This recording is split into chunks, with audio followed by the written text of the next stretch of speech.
Este programa tem o apoio de Seiko Astron. O tempo não espera por ninguém, mas o Seiko Astron acompanha-o onde quer que vá. Com precisão atómica, 1 segundo a cada 100 mil anos, sem necessidade de mudança de bateria e apenas alimentado por energia luminosa, ajusta-se a qualquer fuso horário. Seiko Astron, o primeiro relógio GPS solar do mundo no seu pulso. Esta é a história do dia da Rádio Observador. Como o Volta fez regressar a caça ao lixo a Lisboa.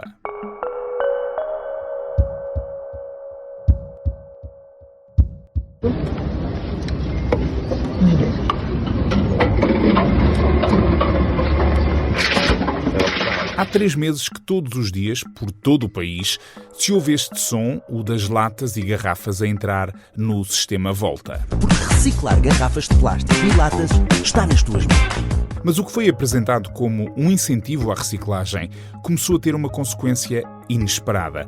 Cada vez mais gente à procura do desperdício dos outros para garantir o reembolso de 10 cêntimos. Por cada garrafa de plástico, por cada lata, nasce uma oportunidade. Hoje eu vou conversar com o jornalista do Observador, Martim Andrade, que foi com o repórter fotográfico Diogo Ventura para as ruas de Lisboa à procura da nova caça ao lixo.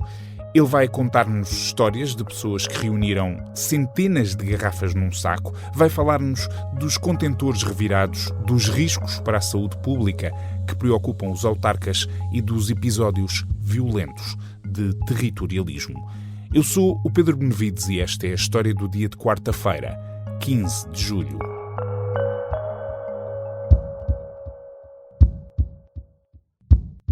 Olá, Martim. Olá, Pedro, tudo bem? Tudo bem. Olha, se calhar vamos começar aqui por uma pergunta que tem a ver com o que é que te levou à rua para ir à procura desta história? Nós começámos a receber uns relatos de presidentes da Junta de Freguesia, principalmente ali na zona da Misericórdia. Tem muitos turistas, tem muita gente, tem muito movimento. Na cidade de Lisboa. Exatamente. A dizer que de manhã, quando as pessoas, os profissionais da higiene urbana iam recolher o lixo, reparavam que estava muito lixo no chão, começavam a ver muitas gaivotas perto da cidade, que estava assim um bocado de uma confusão. Percebiam que alguma coisa estava diferente. Exatamente. E depois começaram a associar também o timing da introdução do sistema Volta, aquele de introdução das garrafas e de latas naquelas máquinas azuis para devolver 10 cêntimos numa caução que também pagámos quando fomos fazer a compra inicialmente. E perceberam que havia pessoas que durante o dia, durante a noite, iam aos caixotes buscar estas garrafas, estas latas, para depois irem ficar com o dinheiro, com aqueles 10 cêntimos. Porque este sistema, portanto, do Volta, basicamente as pessoas, quase sem se aperceberem, estão a pagar os 10 cêntimos de uma lata ou de uma garrafa e basicamente estão a pagar para serem incentivadas a irem a este sistema, introduzir as garrafas, introduzir as latas para receber de volta esse dinheiro que já tinham pago. E, portanto, houve denúncias das juntas de freguesia e, portanto, resolveste ir para a rua e ir à procura de o que é que estava a passar. Exato, uma espécie de caça ao mistério. Sim, e eu estava na expectativa de ser um pouco mais complicado, porque nós fomos para lá às 6 da tarde, portanto ainda contava de dia, e ruas muito movimentadas, e conseguimos ver claramente pessoas com sacos cheios de garrafas a movimentar-se de um lado para o outro, pessoas mesmo a enfiar os braços todos no lixo, nos contentores dos lixos. Portanto, é uma coisa real. É uma coisa real. Uma caça ao lixo, literalmente, a acontecer agora em Lisboa, pelo menos em Lisboa. Não sabemos se isto se replica noutras zonas do país, por causa deste sistema do Volta. E quem é que são essas pessoas?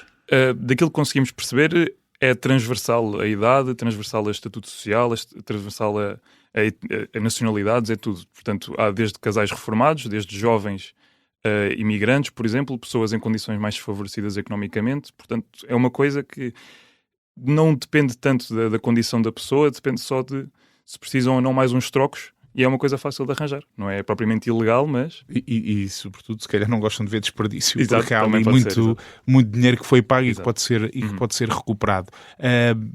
Tu tiveste contacto com casos concretos, pessoas que conheceste pelo nome, que histórias é que elas te contaram? Sim, logo a primeira pessoa com quem nos encontramos foi, se calhar 2 minutos depois de termos chegado ali à zona do Bairro Alto, que era um senhor que trabalhava e trabalha como faz limpezas em Airbnbs e hotéis, por exemplo, lá naquela zona, e que no final do dia, acabava por recolher o lixo dos hóspedes que lá ficavam e fazia a separação das garrafas e das latas que eles lá deixavam nos alojamentos e depois ia levar. Ele próprio ficava com o benefício dos 10 centímetros de cada garrafa. Quanto é que ele conseguia fazer por dia, mais ou menos? Ele fazia uma média. Naquele dia, quando nós o encontramos, ele estava com uma garrafa cerca de 50.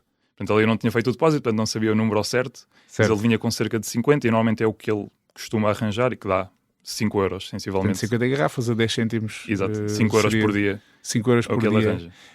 Tu encontraste algum nível de sofisticação já neste sistema de pessoas que já estão muito organizadas para fazer este tipo de trabalho, digamos assim? Não encontrei pessoas que estivessem muito organizadas, encontrei relatos, ouvi relatos de pessoas que já têm mesmo um horário. Falei com um funcionário do supermercado ali na zona, que é o único que está agora em funcionamento com o Volta. Contaram que havia um casal reformado que acordava todos os dias por volta das 5 da manhã, ia lá de madrugada, ali na zona do Cais de Soré, de Santos, que ia apanhar as garrafas que ficavam, viravam os contentores, e depois faziam fila à porta daquele supermercado de manhã, à espera que abrisse para introduzir as garrafas todas, e o que o funcionário me disse é que havia dias, e houve um dia especificamente que ele me explicou, que chegaram a fazer 150 euros, não só de manhã, portanto ainda voltaram lá ao longo do dia. Mas nesse dia conseguiram fazer 150 euros à conta euros. Dessas garrafas. Sim. Não admira por isso que haja muita gente à procura. São mais de 1000 garrafas que eles tiveram de apanhar durante o dia. O que é impressionante. Há uma história curiosa, e antes de entrarmos na questão problemática disto, porque estes relatos iniciais parecem uma história simpática e até bonita de um sistema que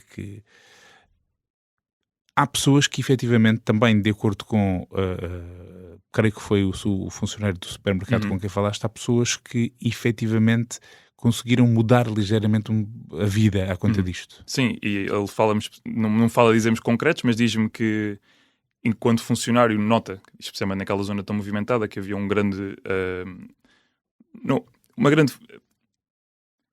havia muita gente a roubar naquela zona. E o que ele notou é que as mesmas pessoas que ele apanhava a roubar naquele supermercado são pessoas que agora conseguem têm poder de compra graças a este novo incentivo à reciclagem. Todos os dias conseguem ali uns euros extra. Exatamente, e conseguem comer qualquer coisa. E ele notava isso. Sim, ele notava isso porque ele fixava as caras das pessoas que roubavam e que apanhava a roubar e interceptava nessa operação, e que agora vê-os a ir com os talões ao supermercado e consegue comprar o que precisavam, em vez de roubar. Sim. É um lado claramente bonito desta história.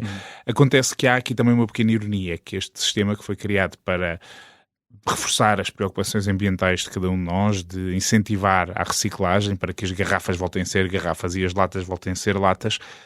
A verdade é que este sistema que supostamente protege o ambiente, tu há pouco usavas uma expressão que era viravam o caixote o caixote do lixo, e isso está a acontecer, e foi isso, aliás, que deu origem às denúncias das juntas de freguesia. Sim. Está muito lixo que começa a ser espalhado pela cidade. Sim, porque quem me disse inicialmente foi até a Presidente da Junta de Freguesia da Misericórdia. Ela disse-me que, especialmente agora com o calor, o lixo ficar todo espalhado na rua durante horas, porque acaba por ficar durante a madrugada inteira, porque a recolha é só por volta das 7 da manhã, 6 da manhã, acaba por atrair montes de bichos, de animais, e pronto, também acaba por ser um risco para a saúde pública, para toda a salubridade urbana naquelas zonas. E para além disso, é uma coisa que não acontece só nesta freguesia, pelo que eu vim a perceber.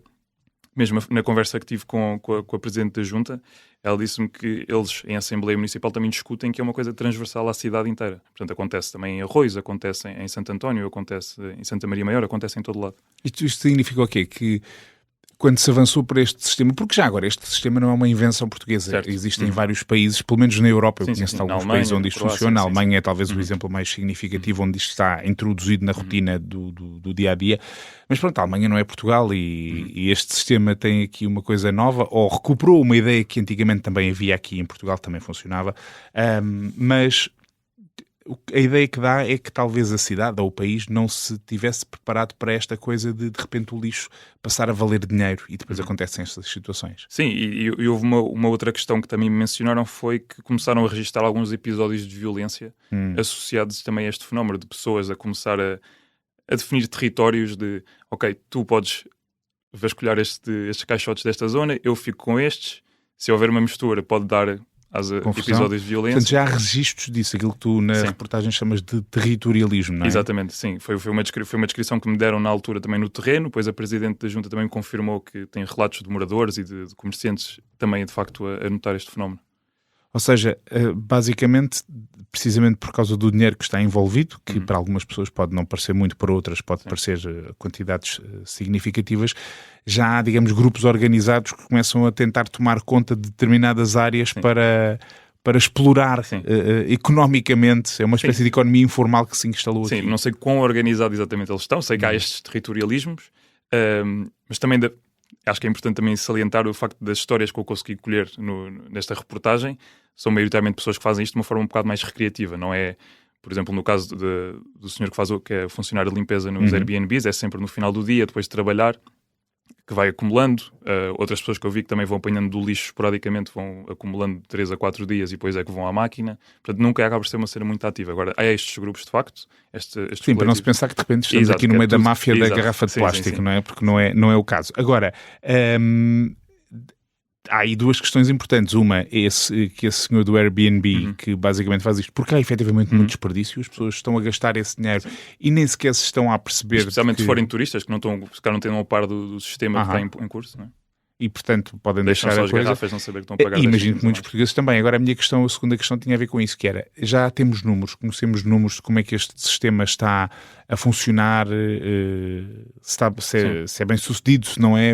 O público fez um balanço no início deste mês, porque o sistema foi implementado em abril, início de abril, portanto já está em vigor há cerca de 3 meses. E o que notaram é que já foram depositadas mais de 55 milhões de embalagens, ou seja, garrafas de plástico, latas de alumínio. Essas são as que estão envolvidas. Fora aquelas todas que também foram tentativas de tentar colocar na máquina, mas por falta de rótulo ou porque estão danificadas, também não puderam entrar. Depois também é esse lado, não é? Que tem que ser muito especificamente. As garrafas não podem estar danificadas. Às vezes um rótulo que já está danificado é o suficiente para a máquina não aceitar, não é? Sim, nem todas as garrafas podem ser, porque neste momento ainda estão numa fase de transição, ou seja, nem todas as garrafas que estão no mercado a circular podem ser inseridas nestas máquinas.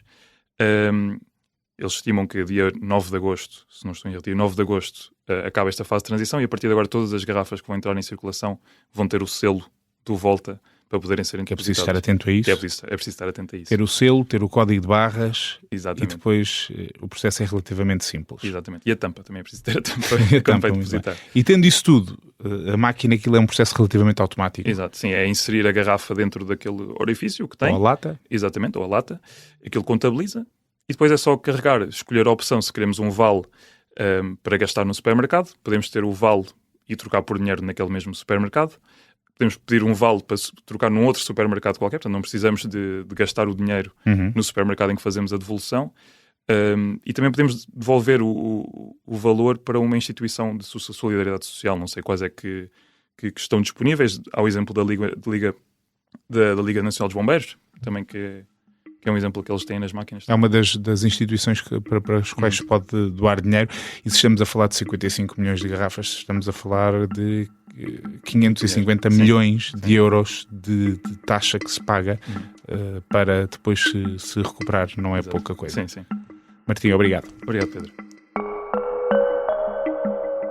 Eu conversei com o jornalista da secção de Sociedade do Observador, o Martim Andrade, sobre a forma como o Volta criou uma autêntica caça ao lixo em Lisboa, em apenas 3 meses e com o mercado português ainda em fase de adaptação. Estará assim até dia 9 de agosto.